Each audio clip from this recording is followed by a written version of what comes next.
life right, cause it can't miss. All about the game, that's a cold switch. Serving up the truth, call it ruthless. Tune in and get your fix from Blake and Vish Sports. Niner fans seem to be just livid with him. You've been one of his biggest supporters. How do you feel after seeing him lose the way he lost to the Colts coming off the bye? Yeah, I'm with where every other Niners fan is. I've been very critical of his personnel decisions. I've usually stayed away from criticizing play calling. I stay away from every coach, but I think top to bottom, this season is a reflection of the poor job Kyle Shanahan has done in terms of managing an entire organization the last 5 years. And the reason it all falls on the feet of Kyle Shanahan is because he is the singular person who has the most power in this organization. I mean, the first things first, and I'm going to just start here because this probably ticked me off more than anything in this game, because I think it epitomizes Kyle Shanahan's inability to see the entire picture throughout his time here as the head coach, was the challenge.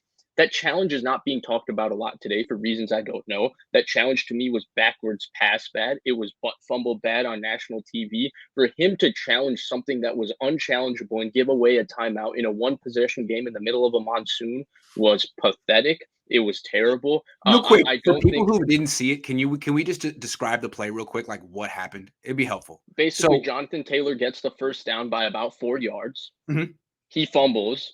Then I think it was Zach Pascal who recovered the fumble. Clearly recovered by the Colts in front of the first, right? Clearly recovered by the Colts in front of the first down marker. Right. And Kyle Shanahan bizarrely just challenges the play. And his excuse was, oh, the headset went out. Somebody said challenge, or somebody said it was a fumble. So I just threw the challenge flag. I wasn't really paying attention. You're the head coach. Somebody said it was a fumble, so you threw it without seeing it. That's not an excuse, man.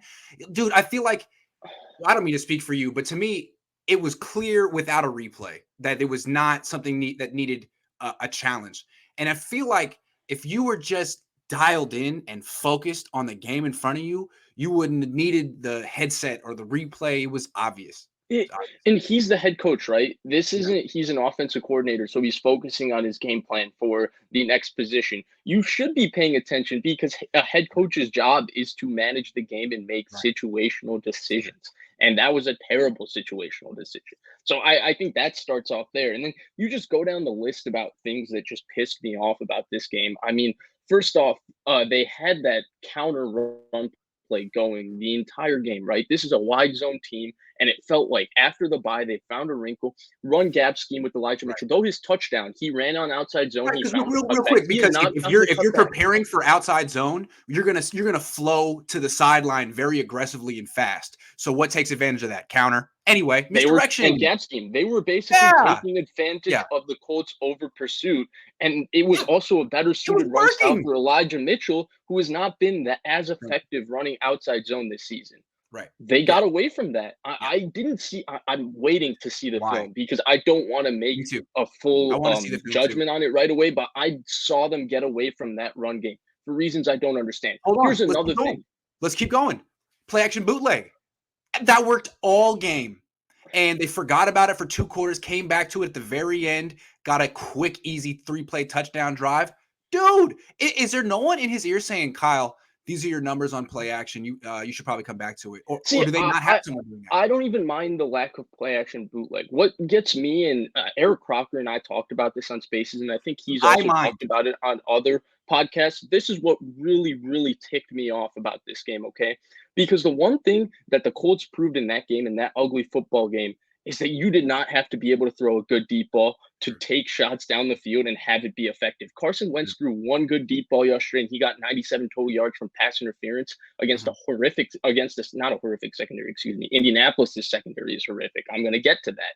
But against a struggling secondary, and they were able to move the ball down the field. The Colts presented an 8-man box in front of them the entire game. The Colts, who were a zone team, had moments of man coverage. You have one of the 15 freakiest wide receivers in the NFL lined up on the outside. The corner in front of him, Xavier Rhodes, ran 4.4 when he came out in college. He runs 4.6 now, and he got hurt in pregame. So he's on one leg, and you did not test him deep once. Jimmy Garoppolo doesn't have to be able to throw a good deep ball for you to just say, look, screw the game plan. We got one-on-one with Debo on the outside. Jimmy, just throw it up. Let's see if we can get a pass interference. Let's see if Debo can go make a play. We saw Debo bailed him out against the Lions.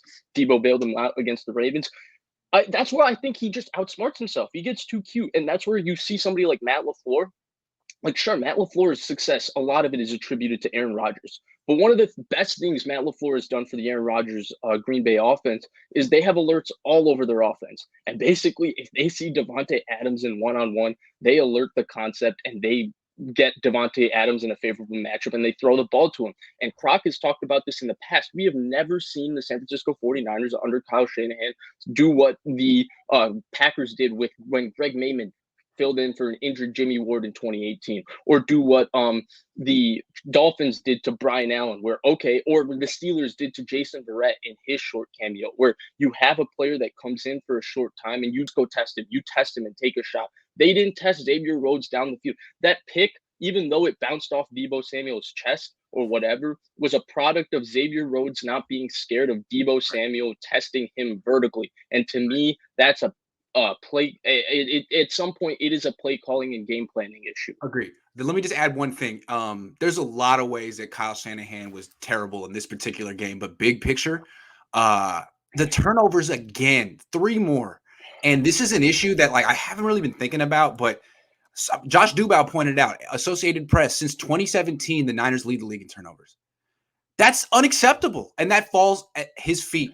Also, they lead the league in opponents' points off those turnovers. And when you wonder why they can't have sustained success, well, that's a huge freaking reason. 3 more turnovers. The previous game, they had 1 plus 4 turnovers on down. That's 5. And then the game before that, they had a bunch against the Seahawks. This is it seems like this is a symptom of a Kyle Shanahan team. And they are those execution errors, they're coaching issues, right? This team beats itself the way the New York Jets should, right? The New York Jets have a rookie head coach, rookie offensive coordinator, rookie quarterback, and 0 talent across their roster, besides a few good young players here and there. That team should beat themselves. This is a team that has had 5 years of continuity with the same regime. It's one of the oldest rosters in the NFL. It's a veteran team. You're talking about the same. They've had system continuity for the last 5 years, and yet we consistently see the same execution errors. This team beats itself more than any other team, and to me, beating yourself and having these execution errors and penalty come down to the fact that they're poorly prepared for these games, and that's a symptom of being a poorly coached team. Agree, but and this year they're it's more than that though. It comes back to what we were talking about earlier: the misdirection counter runs, the play action. If there is something that you do well on offense, that's your brand, that's your identity. And you execute that well. You need to come back to it and do it from a different personnel grouping. Do it from a different formation. Do it with a different motion. Dress it up. But every time you run it well, that's something that you execute well. And if you go away from it and start doing other stuff in the playbook, chances are you won't execute as well because you're doing things you don't practice. It's that simple. A lot of times, it's not just Kyle. It's a lot of offensive geniuses. They're like, I want to show how diverse my playbook is. That's great. But what you need to do is show me 6 or 7 plays that you run really freaking well and do them in a variety of ways, because that's how you execute. I'm just saying, that's how you execute. Yeah, I agree with that. I think the more you try to do, the worse you execute. Last week, a lot of their issues are a lack of identity, and they were unable to find the identity. And I think the most frustrating thing is an identity. Right. Yeah, you're talking about an Indianapolis Colts, and they had it against the Colts, man. Misdirection, play action. You had it, and you went away from it. That's on you, Kyle. Sorry, I got worked up. Right? No, absolutely. You had it. You had a run concept that worked. You had a play action concept. They should have worked together. You should have won that game, dude. You lost by 12. It's not.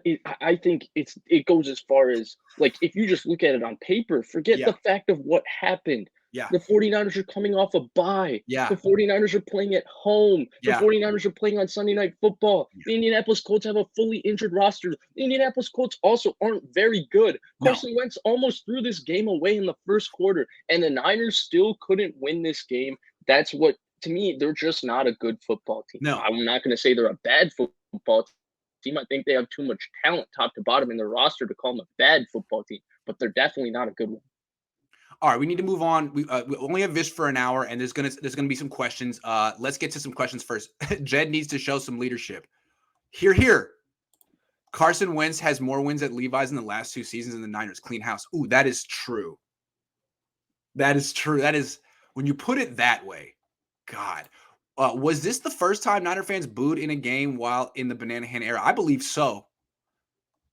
I think it And was. I think the boos were well deserved because I don't know what else you're supposed to I do. mean, That was a they've been horrible patient, showing. dude. The faithful have been patient with Kyle. David says after the first 6 games, 2 things are obvious. No all 22 analysis needed. 1, 21 Niners are no better than the 20 team. They are poorly coached. I'd have to agree I with David on that. I think the 20 team was better than the 21 team, to be honest with you. Thank you. Thank you. That The team was 20 4 and team 3. the 20 team had game plans where, like, if you go Yeah. look at the Patriots game plan, Yeah. that was a whoa, like, wow, Kyle Yeah. Shanahan It just was.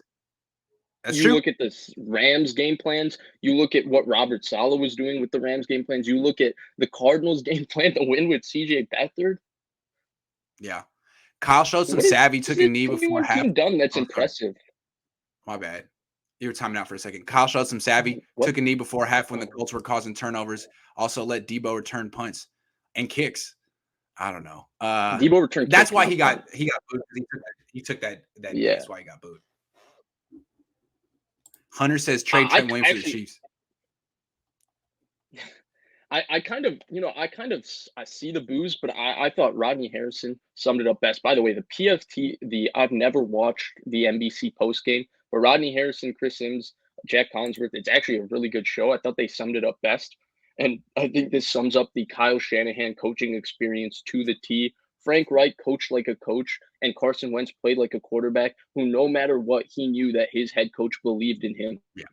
And Yeah. that's why they kept continuing to take shots down the field in spite of Carson Wentz playing horrific for the first half of this game. He played worse than Jimmy Garoppolo played at any point in this game in the first quarter. He almost threw 4 picks to Emmanuel Mosley himself That's and true. by That is true. himself. And Frank Reich stood by him. And Kyle Shanahan coached like a That's true. coach that has zero faith and trust in his quarterback. And I think having zero faith and trust in his quarterback and not empowering his quarterback, something we talked about when we were talking about the distinction between Andy Reid and Kyle Shanahan maybe 6 months ago. We were talking about how Kyle Shanahan doesn't maximizes his quarterbacks.